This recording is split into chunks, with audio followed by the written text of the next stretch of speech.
Vous êtes bien installés dans le canapé. Nous allons parler des couples de la diaspora. Immersion totale au cœur de ce que vous ne connaissez peut-être pas forcément. Nous ne parlons pas que de ceux qui sont sur le plateau, mais de vous qui êtes chez vous aussi. Avec Elisabeth Nala, bonjour. Bonjour. Vous êtes la fondatrice de Babs Gallery. Merci de revenir dans Lady vous écoute. Et avec nous sur le plateau, Monsieur Sylvain Mazaba Mougani, bonjour. Bonjour. Monsieur, vous êtes architecte de profession, mais vous avez un avis aussi sur le sujet qui nous préoccupe. Merci d'avoir accepté notre invitation. Alors, quand je parle d'immersion dans les couples de la diaspora, cela laisse penser qu'il y a peut-être quelque chose de particulier à ces couples-là, oui ou non? Est-ce que parce qu'on est en migration, alors le format du couple peut changer?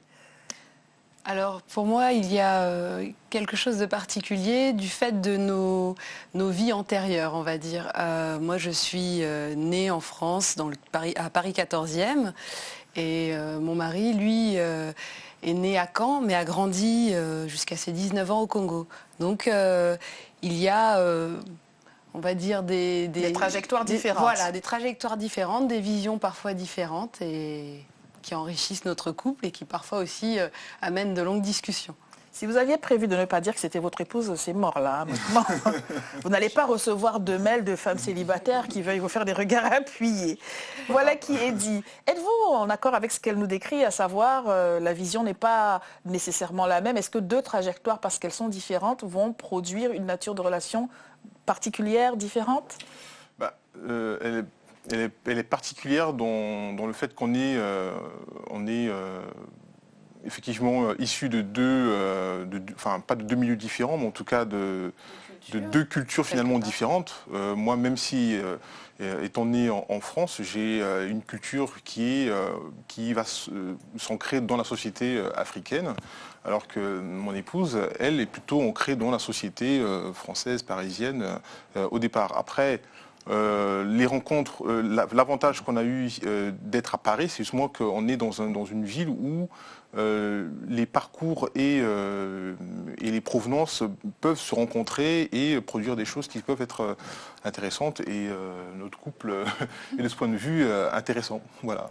C'est pour ça que nous sommes ravis de vous recevoir et merci encore d'avoir accepté de lever le voile sur cet aspect de vos vies privées finalement, et puis peut-être d'élargir la discussion à ce que vous voyez autour de vous, parce que finalement il y a des choses inattendues. C'était quoi le plus inattendu pour vous finalement avec ce que vous avez énoncé déjà? Alors le plus inattendu, c'était d'être en couple avec monsieur. Mais c'est vrai, c'était pour moi le plus inattendu parce que j'ai... Ça vous est tombé dessus? Un petit peu, comme l'a dit donc mon mari. Moi, j'étais plutôt dans des milieux franco-français. Voilà, j'ai fait toute ma scolarité dans des milieux plutôt franco-français. Et puis, je pense que je m'étais dit que j'allais me marier avec un franco-français. Et bon, son chemin a croisé le mien et il m'a enlevé. Voilà. N'était-ce pas parce que vous-même, vous n'étiez pas franco-française et que, quelque part, même inconsciemment, même avec cette idée-là, on se dirige quand même vers son semblable? Alors ça, je ne pourrais jamais le savoir, mais ce qui est sûr, c'est que j'ai trouvé chez lui quelque chose qui m'a réconciliée avec ma part congolaise, on va dire. Voilà. En aviez-vous conscience, monsieur? Pas forcément, mais j'imagine très bien ce qu'elle a pu ressentir d'être face à un Congolais aussi, que je suis, et probablement les réticences qu'elle a pu avoir au départ, voilà, du fait d'être en face. J'avais quelques clichés dans la tête, on va dire. On va arriver aux clichés, on a tout le temps pour cela. Mais alors, si vous imaginez très bien ce qu'elle a pu ressentir, n'est-ce pas parce que vous-même, par ailleurs, avez ressenti quelque chose de particulier que d'être finalement vis-à-vis de votre vis-à-vis? Non, ce que je pressentais par contre, c'est qu'effectivement, étant ici en France, il y avait, on pouvait observer une différence d'approche de la part d'un Africain qui a grandi en France et d'un Africain qui a grandi en Afrique et qui est en France.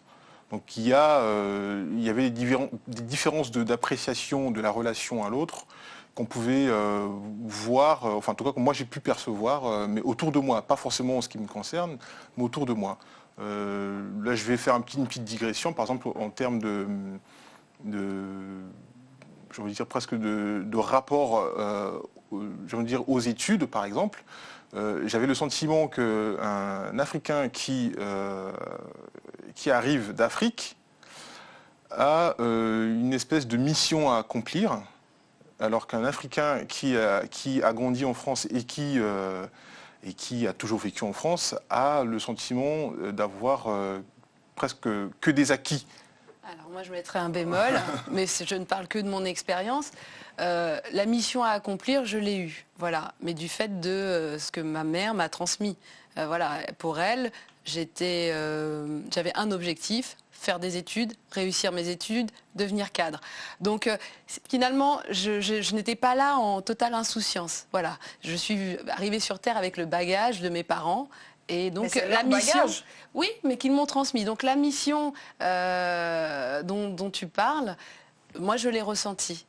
Bien qu'étant né ici, grandi ici, poussé ici. Faut-il comprendre qu'il y a plus de pression quand on est venu d'ailleurs et que plutôt il y a plus de pression quand on est en migration en réalité parce oui. que il y a quelque chose qu'on se doit d'accomplir ou qu'on doit aux autres d'accomplir et quand on est dans son pays de souche, même si on n'y est pas né, on est un peu moins dispensé de cela. Disons que l'éloignement par exemple du socle familial peut devenir un déséquilibre pour quelqu'un qui est en migration. Donc, de ce point de vue-là, il est fort probable que la personne qui est en migration soit fragilisée de par l'éloignement de sa famille, mais aussi ait une certaine fragilité économique, qui est une évidence, qui est matérielle, qui peut vivre au jour le jour.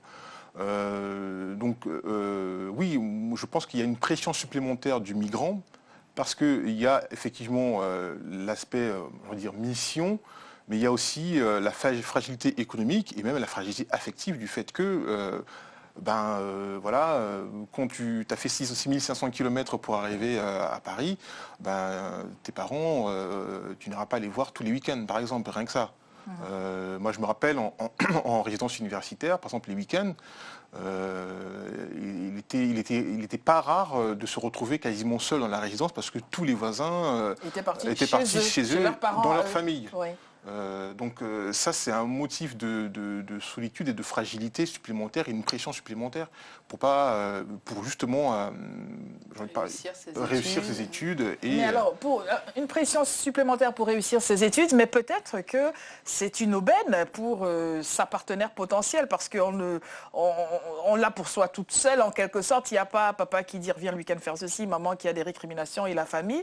Et on peut-être phagocyter l'individu quelque part. Alors, nous nous sommes rencontrés à la fin de nos études, donc je n'ai pas profité de Vous avez manqué quelque chose. Écoutez, je me suis construite avant, autrement, et puis on s'est rencontrés à la fin de nos études. Moi, j'étais vraiment à la toute fin et Sylvain, il te restait... quelques années. Un an pour passer le diplôme, voilà. Donc, Alors, avant que de continuer avec vos vécus respectifs, lorsque vous regardez autour de vous, qu'avez-vous constaté, puisqu'il est, comme on le disait tout à l'heure, d'autres trajectoires encore, est-ce que finalement, il n'y a pas de bonnes solutions, il n'y a pas une trajectoire, il n'y a pas qu'une seule manière de faire les choses, mais il y a certainement des manières d'éviter ce que tout le monde voudrait éviter quand on parle de vie de couple, c'est-à-dire la discorde? Oui, alors moi je regarde les couples autour de nous, par exemple ma sœur Vous pouvez rester amie avec eux, hein, tout en disant ce que vous savez. Mais voilà, qui est en couple aussi Congo, hein, je ne pense pas que ce soit un sujet de discorde. Enfin, ça dépend après des personnalités, des tempéraments. Ça n'est donc pas l'origine, mais c'est la personnalité de l'individu, oui, d'où qu'il soit, où qu'il soit né. Je vois dans mon couple, par exemple, on peut avoir des divergences, mais on arrive à ne pas perdre de vue l'essentiel. L'essentiel étant notre couple. Après, il y a certains couples où je pense qu'on peut perdre l'essentiel et faire que les différences et divergences prennent le pas sur l'amour. C'est peut-être une question de tempérament. Après, il n'y a pas de formule magique. C'est vraiment le vécu de chacun, ce sur quoi on voudrait mettre l'accent, les priorités des uns et des autres. Et je pense que c'est ce qui fait peut-être la différence entre les différents couples qui sont dans cette situation d'être un couple de la diaspora, mais venant d'horizons différents, quoi. Il faut trouver son équilibre. Mais lorsqu'on en revient à ce que vous disiez tout à l'heure, vous étiez ici, vous êtes né ici, vous viviez ici, et quelque part, avec ce désir, peut-être à votre insu, même de retourner vers votre semblable. Alors, quelles sont les attentes lorsque on a votre profil et que l'on vit, donc né en France, mais vivant dans son pays d'origine? Est-ce qu'on se projette en se disant, la femme de ma vie, il faudrait plutôt qu'elle soit de tel profil plutôt que de tel autre? A-t-on des attentes? A-t-on envie l'imagine-t-on comme la femme à l'échelle, on va dire, locale, là où on vit à ce moment-là, c'est-à-dire au pays, ou bien l'imagine-t-on comme celle que l'on a laissée d'où on est parti? La parisienne, quoi. Bah, bon, alors, je vais parler de moi. En ce qui me concerne, je ne pense pas qu'il y ait de projection préalable je veux dire presque la femme idéale pour soi. Je crois plutôt que c'est une succession de rencontres ou même l'expérience personnelle, même sociale, qui amène à ce qu'on se retrouve avec telle ou telle personne, avec telle ou telle personnalité. Moi, par exemple, en ce qui me concerne, je sais que je ne suis pas tout à fait la même personne que j'étais au Congo par rapport à ce que je suis aujourd'hui. Donc il y a eu une évolution entre ce que j'étais au Congo et ce que je suis aujourd'hui. Et donc ça fait que j'ai peut-être plus les mêmes aspirations que celles que j'avais avant.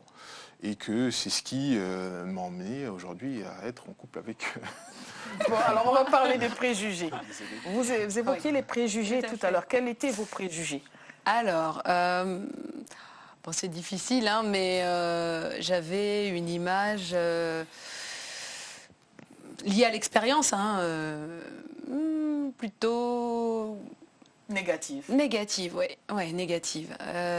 Négative... Comment dire, par rapport... Alors c'est dur parce que c'était des préjugés et là de rebalancer des préjugés c'est un peu compliqué, mais par rapport à l'infidélité, par rapport au machisme, par rapport aux préoccupations, par rapport... Enfin vraiment un cliché, voilà. L'homme... Ce qu'il faut dire des clichés, c'est qu'on ne se les fait pas toutes seules, c'est qu'on regarde à gauche, à droite, dans le monde autour de j'ai soi. Rencontré, voilà, j'ai rencontré des personnes qui m'ont amené à ces préjugés-là. Oui. Et vraiment... Enfin, ce qui m'a surprise quand j'ai rencontré Sylvain, c'est qu'il ne correspondait pas du tout à mes préjugés. Du coup, ça a attisé ma curiosité. Je me suis dit, tiens. Comment avez-vous fait, monsieur, vivant en Afrique pendant si longtemps, pour échapper au profil, vous disiez, de machiste, infidèle et j'en oublie? Alors je vais refaire une... Ce sont des préjugés. J'ai revu ma copie depuis. On a dit que c'est des préjugés. Non, mais je vais refaire une petite digression. Je vais revenir un petit peu à mon vécu au Congo. En fait, moi, au Congo, j'ai grandi dans un quartier où il y avait une espèce de melting pot de familles dont les parents avaient fait leurs études en France, mais qui étaient rentrés. Gosse de riche, va. Pas forcément gosses de riches, c'était beaucoup des universitaires qui ne sont pas intellectuels, donc un peu plus, on va dire... avec des critères autres que ceux ouverts sur à l'œuvre. Certainement des gens qui avaient, de par leur formation, une vision plus ouverte des sociétés, donc de la société, et donc qui avaient ramené avec eux, en venant de France ou même d'ailleurs, il y avait même des étudiants qui étaient venus de Russie, de Cuba, donc ramenant avec eux une richesse culturelle qui a un petit peu modifié la façon dont on vivait localement. Et je me rappelle que, par exemple, à l'école primaire, j'étais dans une école où il y avait beaucoup d'enfants issus de ces milieux-là. Et du coup, on se reconnaissait presque. C'est-à-dire qu'on était copains avec quasiment les mêmes types d'enfants, avec à peu près les mêmes aspirations. Et ça a créé une espèce de bulle de société en fait. Donc on a vécu en fait dans une espèce de bulle pendant des années, mais sans s'en rendre compte. Nous, ça me paraissait normal. Je donne un exemple, par exemple, dans les années 80-90, on écoutait un style musical qui n'était pas très populaire localement, mais qui était très écouté ici, par exemple. Et c'était quoi donc? Tout ce qui était musique noire américaine, donc la New Jack Swing, le hip-hop de l'époque, le R&B. On était vraiment ancré dans cette culture-là, mais qui n'était pas une culture partagée par la majorité.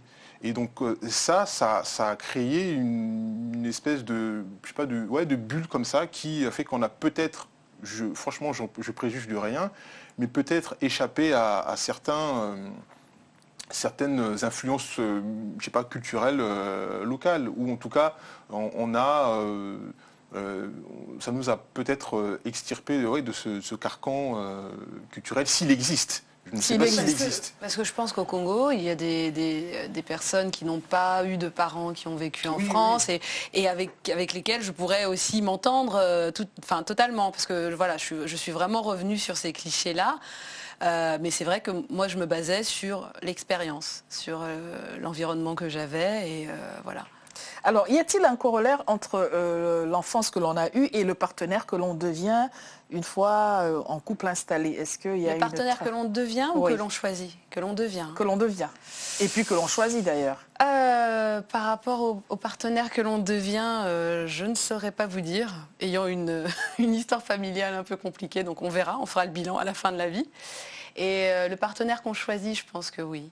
Je pense que moi j'ai eu une image du père qui, je pense, finalement correspond à Sylvain. Car on va toujours vers quelqu'un qui ressemble à son père, c'est ce que vous nous dites? Et vice-versa? Je pense qu'il y a de ça. Oui. En tout cas, on va vers quelqu'un qui a des traits de caractère que l'on reconnaît. Moi, c'est l'intelligence. C'est vrai que de ce point de vue-là, je reconnais que, par exemple, l'exemple de ma grande sœur est très déterminant jusqu'à encore aujourd'hui, qui me sert d'exemple, et que c'est quelqu'un que j'admire beaucoup. Et même avant ma sœur, il y a ma mère que j'admire aussi beaucoup, et qui sont finalement des femmes qui ont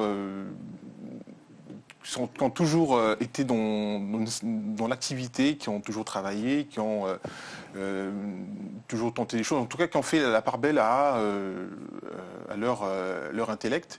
Et certainement que moi, parce que par ricochet, j'ai reproduit aussi ce modèle féminin en choisissant d'être avec Elisabeth. Bon, alors, on va sortir de votre couple, si vous le voulez bien, et regarder autour, car, vous le savez très bien, tous les couples n'ont pas la même trajectoire que la vôtre, et c'est vécu autrement, mais c'est aussi des couples, c'est tout aussi légitimement des couples. Cependant, il n'y a pas forcément, les femmes n'ont pas, pour parler des femmes, tous les coups des franges pour exprimer ce qu'elles voudraient exprimer, pour s'exprimer, pour se réaliser. Les hommes, parfois aussi, sont pris en otage par une pesanteur sociale, parce que la migration va produire que, ma foi, on n'est pas, quand on se regarde le matin dans le miroir, on ne voit pas la personne qu'on avait imaginé devenir. Il y a beaucoup d'aspects qui vont faire que les couples vont malheureusement parfois partir en eau de chagrin. En peau de chagrin, est-ce que vous... Moi, ce que je constate de plus en plus, ce sont des parcours où les hommes veulent rentrer et ils se disent qu'ils vont pouvoir se concrétiser finalement en Afrique. Et aujourd'hui, c'est vraiment ce qui peut poser problème entre des femmes qui ont grandi ici et des hommes qui ont grandi là-bas. Les hommes sont amenés à tenter des projets et les femmes, entre guillemets, subissent. Et vraiment, aujourd'hui, c'est le souci qui revient le plus finalement dans des couples de même origine, mais avec des cultures finalement assez différentes. C'est vrai qu'il y a une tendance lourde de ce point de vue-là. La théorie du retour. Oui. Oui, il y a la théorie du retour, mais j'ai envie de dire, c'est peut-être aussi aujourd'hui l'Afrique, pour beaucoup d'Africains qui sont ici, par exemple, représente encore un espoir d'accomplissement de soi. Ne retrouvons pas, on va dire, cette possibilité ici, en ayant l'impression, sans doute à raison, que les choses sont beaucoup plus ouvertes et le champ de possible est beaucoup plus large en Afrique. Beaucoup préfèrent tenter leur chance là-bas que d'attendre que le ciel leur tombe dessus ici. Sauf que souvent, quand monsieur veut repartir dans le pays d'origine, madame ne veut pas, enfin en tout cas, ça n'est pas nécessairement son souhait. Et il faut savoir renoncer, il faut parfois renoncer à un certain nombre de choses pour rentrer dans ce projet-là. Oui. Pour l'instant, je n'ai pas vu de femmes rentrer dans ces projets-là, autour de moi. Hein. Ouais. Je n'ai pas vu... nous, ça a été un sujet de discussion à une époque. Qui est... Ça l'est toujours. Oui, mais qui est moins... Rentrer ou ne pas rentrer, grande est la question. Oui, ou alors que l'un parte, que l'autre reste et qu'on essaye de maintenir le couple comme ça. Enfin, moi, j'avoue que... Couple à distance, donc. Ah oui. Alors, pour ou contre? Contre. Pour ou contre? Contre. Pourquoi contre 2 fois? On y va ensemble ou on n'y va pas. Pour le meilleur et pour le pire, donc. Ouais. Quel regard, pour parler complètement d'autre chose, quel regard portez-vous sur la polygamie, monsieur? C'est difficile de porter un jugement bottez sur... pas en touche, non, juste une vraie réponse. je vais pas botter en touche, mais c'est un sujet qui est pas simple, donc la réponse ne peut pas être aussi En simple. quoi n'est-il pas simple? Un homme et plusieurs femmes, en quoi est-ce Mais dis que... donc. Alors, Au Congo, déjà, c'est toléré, c'est accepté, puisque sur le livret de famille, on peut avoir jusqu'à 4 femmes. Voilà. Ça, c'est ce que je sais. Hein. Après... Alors, moi, en ce qui me concerne, j'ai un exemple familial qui fait que j'ai plutôt tendance à être contre.